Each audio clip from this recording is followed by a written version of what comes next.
No matter how much I love the Call of Duty Zombies franchise, there is always going to be a few things within each of the games that just hold it back from being as good as it possibly can be. Even my absolute favorite titles have lots of issues that definitely deserve to be discussed. So in this video, I'm going to go through the #1 worst thing about every single Call of Duty Zombies game, including non-Treyarch. Let's get into it. For World at War, I want to say that it's just too simple and that's my biggest issue with it, but obviously that's not really fair to the mode considering it was the first ever Zombies experience. It was meant to be simple, that's all it was at the time. So I think the most fair criticism to give for this game is just the fact that it feels so incredibly clunky, especially when it comes to the melee and the collision. Try playing World at War today, you will get so frustrated when you're training, and the zombies do this really weird thing when you run past them where they kind of like stick you in place, and sometimes you can take advantage of this and actually make it work in your favor, but most of the time it just ends up feeling really clunky and you feel like you got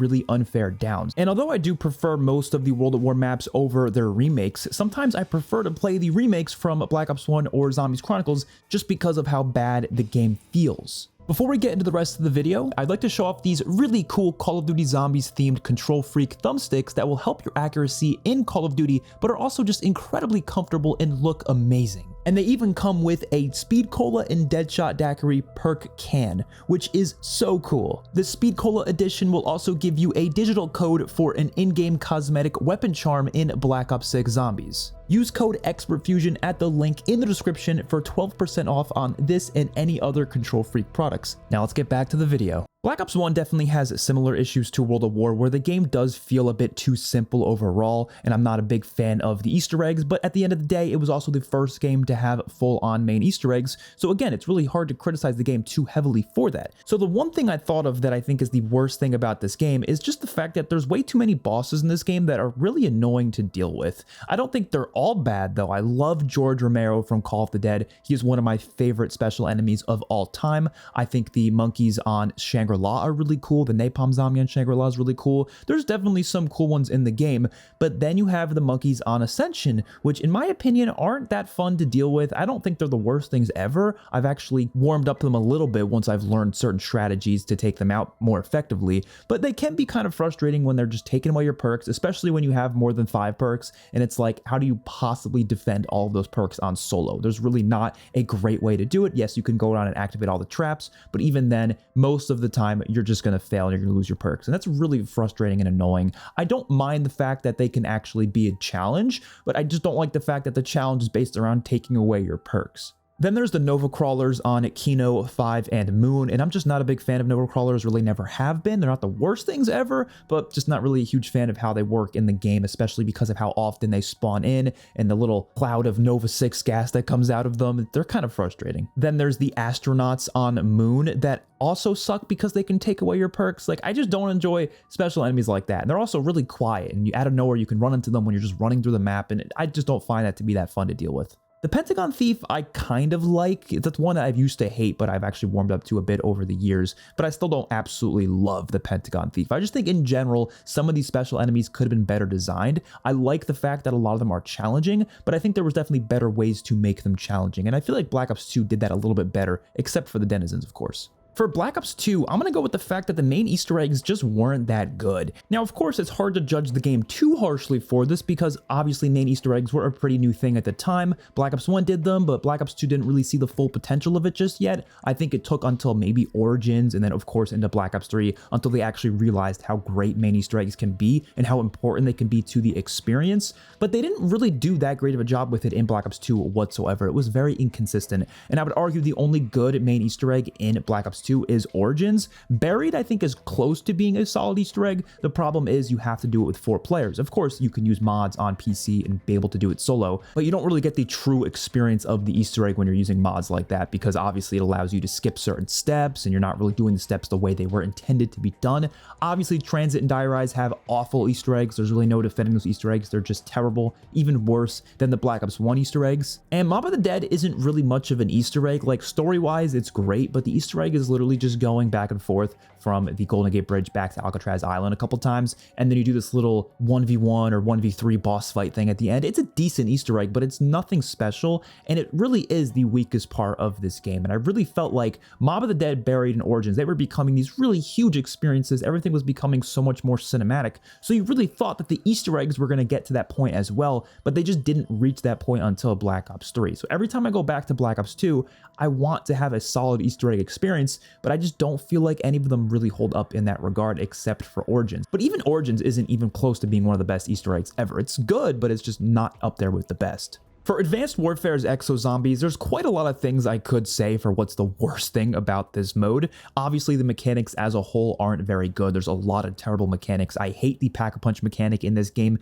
You have to upgrade your weapon 20 times or 25 times if you do the Easter egg to get it to its full potential, which is just absolutely terrible. And each time it's 2,500 points. And the worst part is you barely feel like your gun is actually being upgraded each time. It literally feels like it's doing absolutely nothing to your gun. Obviously, it technically is making it better each time, but you just don't feel it whatsoever. Even for the Wonder Weapons, you just don't feel it. But by far the worst thing about Exo Zombies has to be the EMZs, which are the electric zombies that completely disables your exosuit. And oh my god, they are terrible. And I understand a lot of people have defended them in the past where they feel like they have to exist because you would be way too overpowered without the EMZs. And that is true. If you had an exosuit and you could just jump over the zombies whenever you wanted to, you would probably never die. Like, it would be very easy to avoid the zombies. But here's the thing, there is definitely a better way to make the game challenging than to just have a boss that comes in very frequently and completely disables your exosuit, especially because of the fact that it messes up your vision. I really think these guys wouldn't be nearly as frustrating to deal with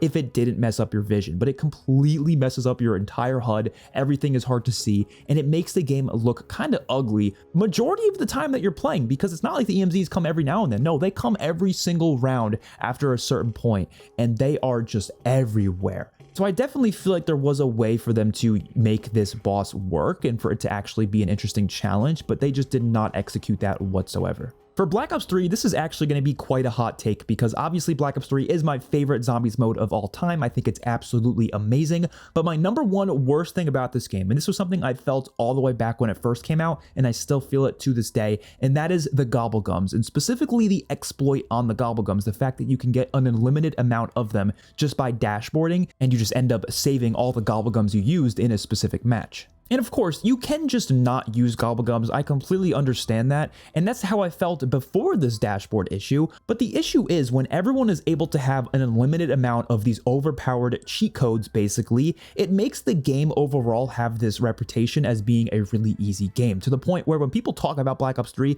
they don't think of it as a challenging title. They think of it as one of the easiest zombies modes of all time because of Gobblegums. You can really break the game with this. Garad Krovi has an amazing boss fight against this dragon, and then you fight Nikolai in a mech suit. Like, these are awesome bosses, but you can completely destroy this boss just by popping an Idolize and having the Reagan Mark III, and there is no problem against the Nikolai mech suit at all. And allowing things to be so easily cheesable in your mode, I just don't think is a good design, especially if those cheesing methods are a core part of the mode. Like, I don't really mind cheat codes when it's used in a specific way where you can't actually get the full achievement and rewards for beating the game. It's just kind of like a side thing you can do just for fun. Like, that's completely fine. An example can be like Minecraft going into creative mode and giving yourself a bunch of diamonds. You have the choice to do that, but you can't get the achievements for beating the game, for beating the Ender Dragon. Like, it's not the legit way of doing it. Whereas using Gobblegums, it's still the legit way of doing it. Like, obviously the community has kind of used different categories for certain things like speedruns, which I think was good that they separated those categories.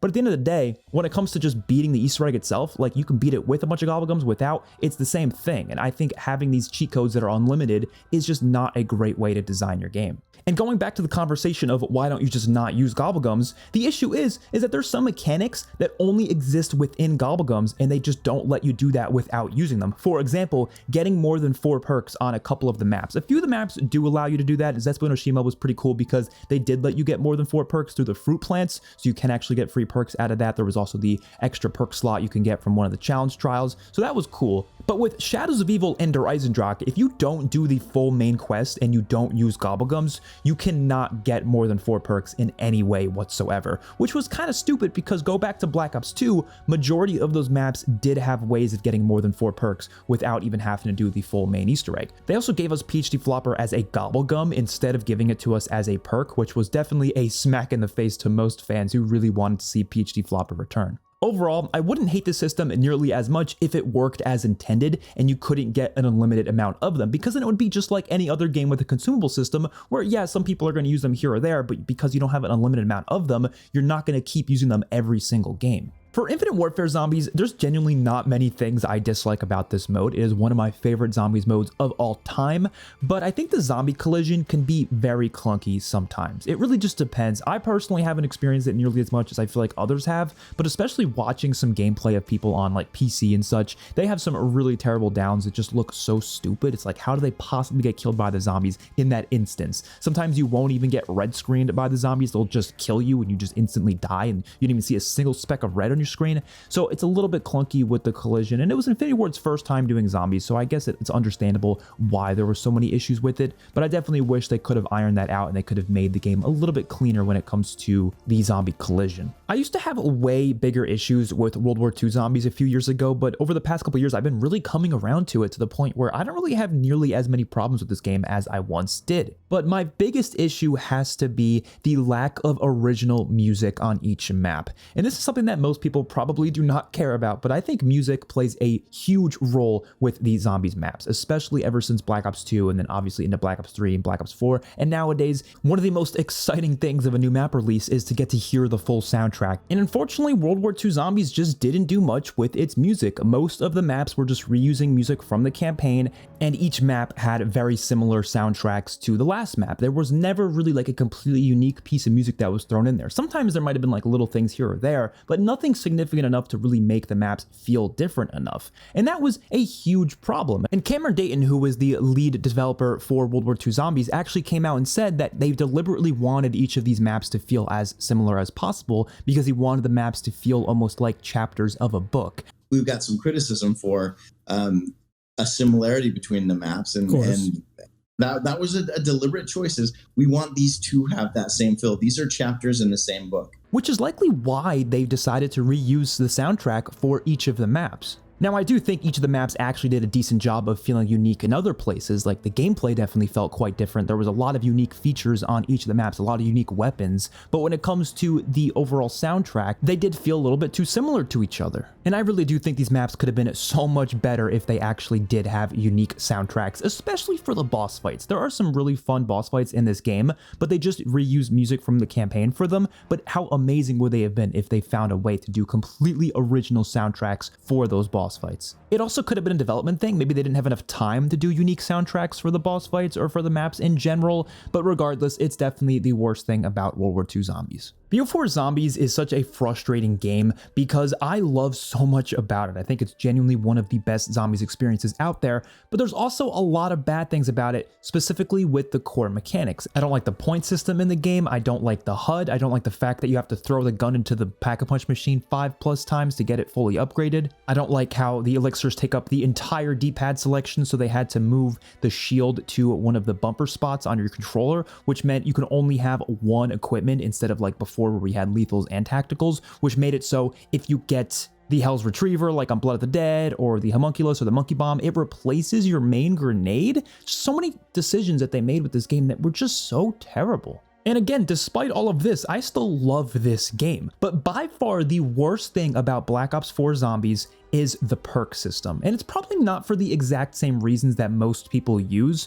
Most people claim that they hate the perk system in this game because they removed a lot of classic iconic perks like Juggernog, Speed Cola, and Double Tap. A lot of people also dislike the fact that the perks kind of lost their personality because the machines weren't there anymore. Instead, there was just 4 generic perk machines with the ether maps that you would apply each of your loadout perks to each of those machines, which meant none of the perks had unique machines whatsoever like they did in the older games. random. So obviously that stripped away the personality of them. And I definitely dislike this about the perk system. I don't like the fact that those classic perks were gone. I don't like the fact that the personality of the perks were basically gone. Obviously Speed Cola, Juggernog, Double Tap, they were built into the game in other ways, so it's not like they were completely gone, but at least in terms of their appearance as a perk, they weren't there. I didn't like all of this, but it wasn't my main issue with this perk system. My main issue was the fact that you had to choose your 4 perks before even going into the match, and you could not change it as you were already in the match. Now, of course, you could use the Secret Sauce perk, which gave you the ability to keep purchasing it to get a random perk each time,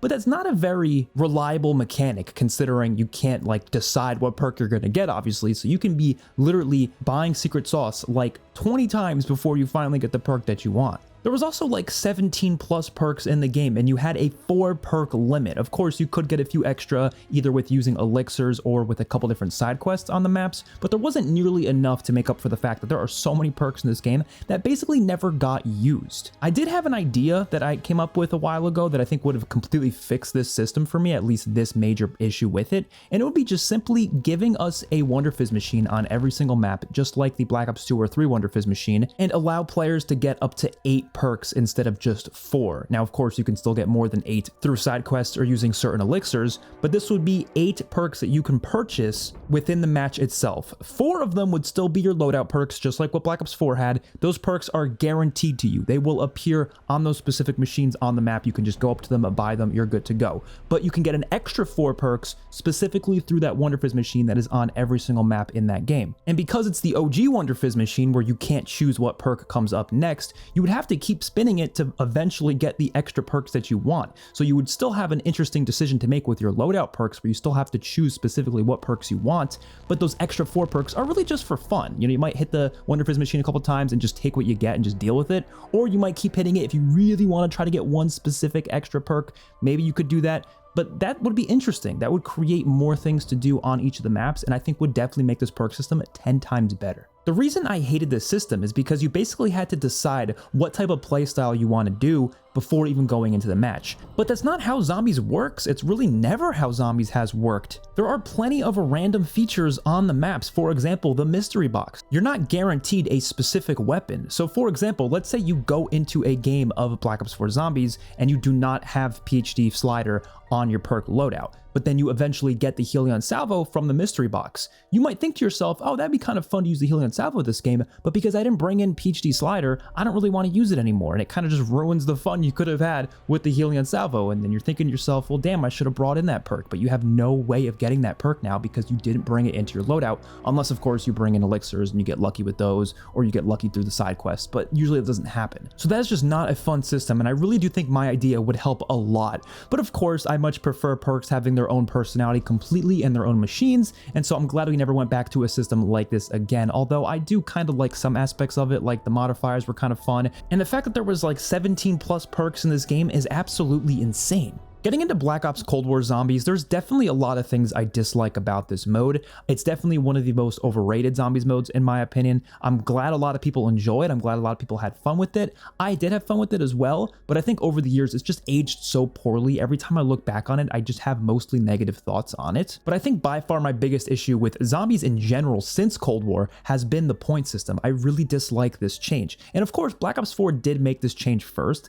but I didn't hate it as much in Black Ops 4. I think it works even worse in Black Ops Cold War, where points aren't earned from shooting the zombies anymore. They're not earned from bullets hit. They are just earned from fully killing the zombie, and you only get an extra amount of points based on whether or not it was a headshot or a melee kill. And I just really disliked this in Black Ops Cold War to the point where early rounds weren't as fun anymore. It just wasn't as satisfying to get points. Weapon balance was kind of all over the place because you really didn't have a reason to use weaker weapons. Of course, they did make most guns in the game quite viable, but it doesn't change the fact that if a gun is a little bit weaker than another gun, you don't really have that reason to use it just for the fact that it would gain you more points. So this is something that I just didn't like about this game. I also just didn't like the fact that the maps just lacked depth. There really wasn't much to them. I also disliked the loadout system and the rarity system. There's tons of things I just don't like about modern zombies, and it all started with Black Ops Cold War, at least for the most part. Obviously, like I said before, Black Ops 4 started some of it, but they never went nearly as far as what Black Ops Cold War did. For Vanguard Zombies, I could honestly just say the fact that it exists in the first place is definitely the worst thing about it, because it took away development from other COD Zombies modes. We could have gotten more put into Black Ops Cold War, or more put into Modern Warfare Zombies, or maybe even Black Ops 6 Zombies if this game just didn't exist. And it didn't really have a need to exist. There wasn't enough to it. It didn't have enough to really justify being part of a $70 product. But I think if they at least made all of their maps like Ashinoma Reborn and the Archon, I would have enjoyed the game quite a lot more, because those maps honestly aren't that terrible. So the worst thing about it has to be what they tried to do with Duran Fong and Terra Maldicta. They basically took elements from Outbreak, the Torture Path, and Onslaught, and they basically only included the worst aspects of those modes. They did not include the best parts of those modes, so it ended up just being one of the worst ways to play zombies, in my opinion. It didn't have the large-scale exploration of Outbreak. It didn't have the Easter eggs of the Tortured Path or the unique rewards that it had. It didn't have the just insane, fun, simple feel of Onslaught. It didn't have any of that. Instead, it just felt like this Frankenstein of a mode that just didn't really work, and it didn't have much to it. There just wasn't enough to this mode. There wasn't enough to these maps. It was so repetitive.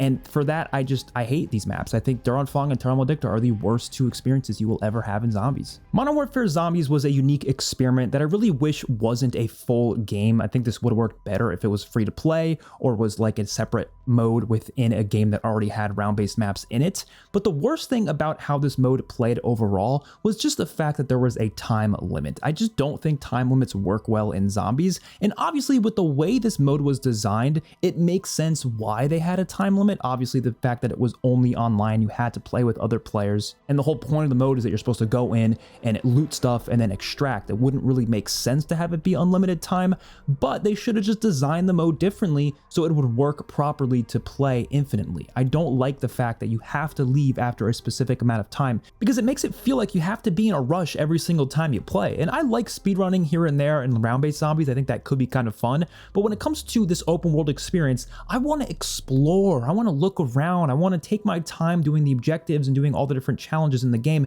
but you just can't do that. You're rushed in and rushed out within 45 minutes. Of course, you could extend that a little bit if you do stuff like the Dark Ether rifts, but even then, it just never feels like enough time to do everything you want to do within that match. And because you bring in your items into the map and you use them, and when you use them, they go away. Of course, your schematic items have to recharge over a certain amount of time. It makes it feel like you're wasting your stuff if you're not doing as much as you possibly can in the map. And I just think it takes away from the experience. I think an open world zombies mode would be so much fun if it was actually unlimited time. And last but not least, with Black Ops 6, unfortunately, I'm going to say the exact same thing I said for Black Ops Cold War. It's the point system. It's my biggest issue with modern zombies, and so of course it's going to be my biggest issue with this game. And I really think if this is something they fix going into Black Ops 7 or maybe even into Black Ops 8, I'll be extremely happy, and I really think it's going to make a big difference to the core gameplay loop of this franchise. I'm not saying they need to go back to exactly how the classic point system worked, but at least something more similar to that. That charm that that point system had, it added so much to the mode, and I really think it's been so lost since Black Ops 4. Even going back to World War II Zombies, I have so much fun playing that game today because of the point system. It's so satisfying to be racking up the points in the later rounds, and it works so well in that game because you spend so many points